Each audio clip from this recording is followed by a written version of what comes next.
नमस्कार, आप देख रहे हैं स्पेशल रिपोर्ट। मैं हूं आपके साथ मीमांसा मलिक।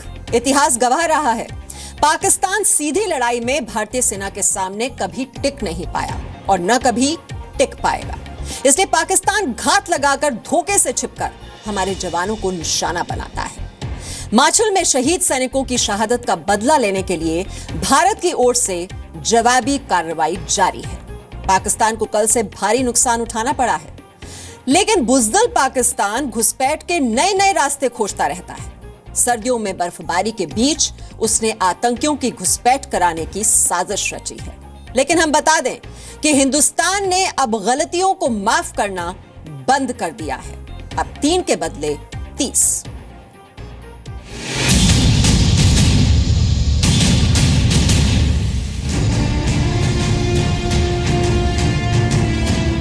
पाकिस्तान की सेना और आईएसआई ने जम्मू कश्मीर में घुसपैठ के लिए आतंकियों के साथ मिलकर नापाक प्लान बनाया है।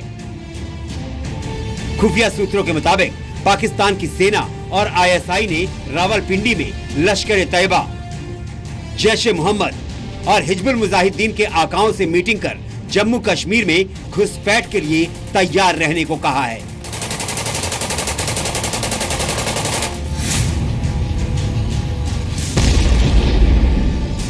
पाकिस्तान की सेना और आईएसआई ने कश्मीर में घुसपैठ का -50 डिग्री वाला प्लान बनाया है।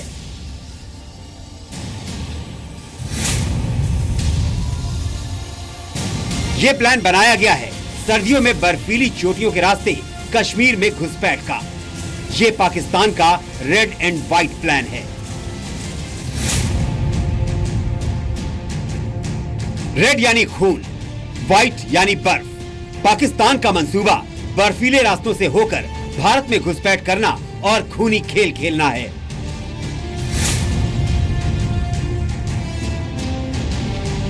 बर्फीले रास्तों से होकर भारत में खूनी खेल खेलने के इस नापाक प्लान का खुफिया एजेंसियों ने खुलासा किया है।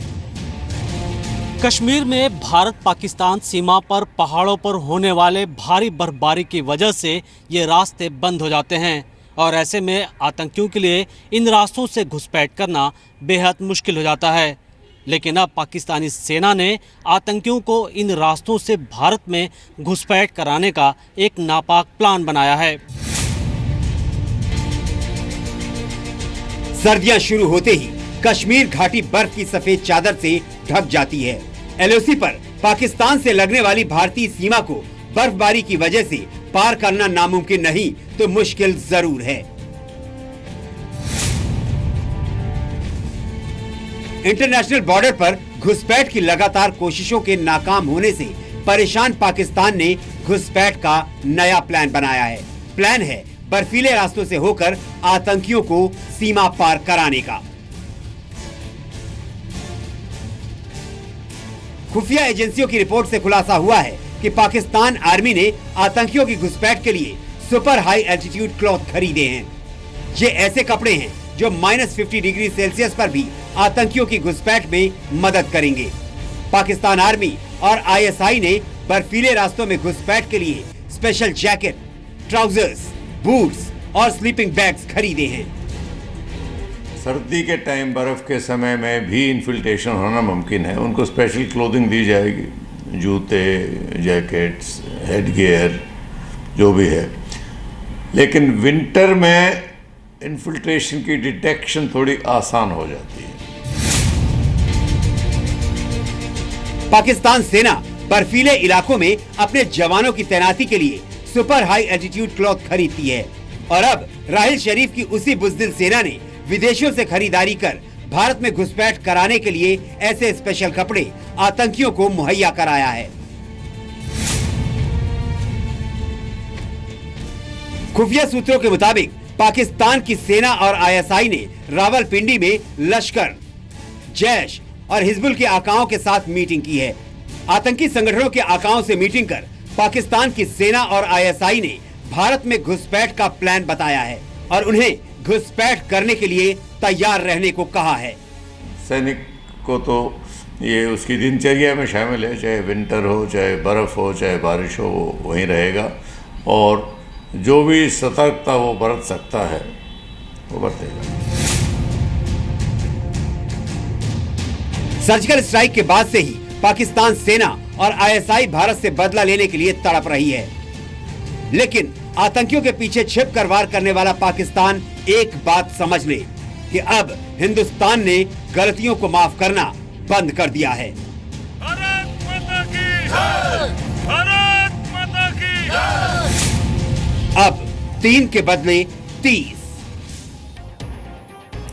भारत और पाकिस्तान के बीच उरी अटैक के बाद से ही हाई डिग्री टेंशन है। सीमा पर गोलियां चल रही हैं, मोर्टार दागे जा रहे हैं और ऐसे में अचानक पाकिस्तान के प्रधानमंत्री नवाज शरीफ के विदेश मामलों के सलाहकार सरताज अजीज इंडिया विजिट का प्लान बना ले तो शक तो लाजमी है, क्योंकि पाकिस्तान ने तो हर बार पीठ में ही छुरा फूंका है। कैसे मान लें कि सरताज अजीज की नीयत शांति स्थापित करने की है? क्या भरोसा करने लायक है पाकिस्तान?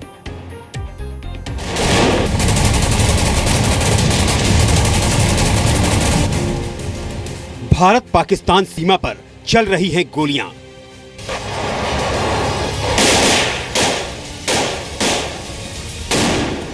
पाकिस्तान लगातार कर रहा है सीज फायर उल्लंघन। भारत ने भी सर्जिकल स्ट्राइक कर पाकिस्तान को दिया जवाब।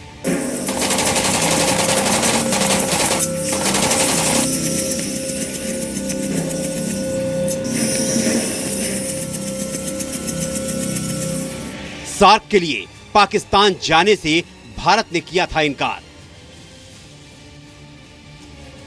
फिर क्यों भारत आ रहे हैं पाकिस्तान के विदेशी मामलों के सलाहकार? बात वाकई हैरान करने वाली है। एक तरफ पाकिस्तान की सेना, आईएसआई और आतंकियों के आकाओं के बीच मीटिंग होती है, जम्मू कश्मीर में घुसपैठ के लिए रेड एंड व्हाइट प्लान बनाया जाता है, तो दूसरी तरफ भारत पाक में हाई डिग्री टेंशन के बीच नवाज शरीफ के foreign affairs adviser Sartaj Aziz heart of Asia सम्मेलन में शिरकत करने पंजाब के अमृतसर आ रहे हैं। 18 सितंबर को उरी हमले के बाद सरताज भारत आने वाले पहले पाकिस्तानी नेता होंगे। आज सरताज अजीज ने कहा, इस समिट में पाकिस्तान के शिरकत करने से दोनों देशों के बीच तनाव को कम करने में मदद मिलेगी। कहते हैं कि हाथी के खाने और दिखाने के दांत अलग होते हैं और इसलिए हार्ट ऑफ एशिया सम्मेलन में पाकिस्तान के विदेश सलाहकार सरताज अजीज की मौजूदगी पर सवाल उठाए जा रहे हैं। आखिर सरताज अजीज का भारत आने का एजेंडा क्या है? कम से कम सरताज की शांति की पहल वाली बात पर एतबार करना जरा मुश्किल है। सीमा पर पाकिस्तान की बुज़दिल सेना हमारे जवानों के सिर काट रही है और दूसरी तरफ संबंधों को सुधारने के मकसद से सरताज अजीज का भारत दौरा बात कुछ हजम नहीं होती। उनके सरताज अजीज साहब आ रहे हैं अमृतसर। वो चाहते हैं कि ये थोड़ा भारत में शांति, इससे कुछ मैसेज मिले, लेकिन इस मैसेज से कोई मैसेज नहीं मिलने वाला है। ये सब ढोंग है। ये आ रहे हैं लेकिन करते वही रहेंगे जो ये कर रहे हैं। तो अब हमें इस चीज़ पर कोई गौर नहीं देना चाहिए। अवश्य आएँ, मीटिंग अटेंड करें, सही सलामत वापस चले जाएं। अब तक न ये साफ हो पाया है कि आखिर पाकिस्तान का सरताज को भारत भेजने का एजेंडा क्या है। वो इसलिए क्योंकि उरी हमले के बाद पाकिस्तान में होने वाले सार्क सम्मेलन में भारत ने हिस्सा लेने से इनकार कर दिया था। भारत ने ये कदम इंटरनेशनल लेवल पर पाकिस्तान को अलग थलग करने के लिए उठाया था। ऐसे में सरताज की इंडिया विजिट कई शंकाओं को जन्म देती है। अब तक तो इस बात की भी कोई जानकारी नहीं है कि समिट के दौरान भारत पाकिस्तान में कोई बायलैटरल बातचीत होगी या नहीं। मनीष शुक्ला, जी मीडिया, दिल्ली। जम्मू कश्मीर में आतंकियों की घुसपैठ को हमेशा से पाकिस्तान सेना और आईएसआई समर्थन देती रही है। आतंकियों के घुसपैठ करने के लिए सबसे उपयुक्त वक्त और मौसम सर्दियों का होता है। अब हम आपको सितंबर 2016 तक के घुसपैठ के आंकड़े दिखाते हैं। ये सितंबर 2016 के आंकड़े हैं जम्मू कश्मीर में घुसपैठ के। जम्मू कश्मीर में 201 बार घुसपैठ हुई, 2 आतंकी पकड़े गए, सेना ने 24 आतंकियों को मार गिराया। और जम्मू कश्मीर में अगर कुल आतंकवादी जो सक्रिय हैं वहां पर उनकी संख्या की बात की जाए तो ये करीब 200 का आंकड़ा है और एलओसी के रास्ते जो घुसपैठ हुई उसका आंकड़ा 105 है। राहुल शरीफ के रिटायरमेंट का काउंटडाउन भी इस बीच शुरू हो चुका है। ये जो बार बार जो कायराना हरकत पाकिस्तान की ओर से दिखाई जा रही है, जो बौखलाहट नजर आ रही है, कहीं इसके पीछे राहुल शरीफ की कोई चाल तो नहीं, कहीं एक जमीन तो नहीं तैयार की जा रही है एक्सटेंशन प्लान की।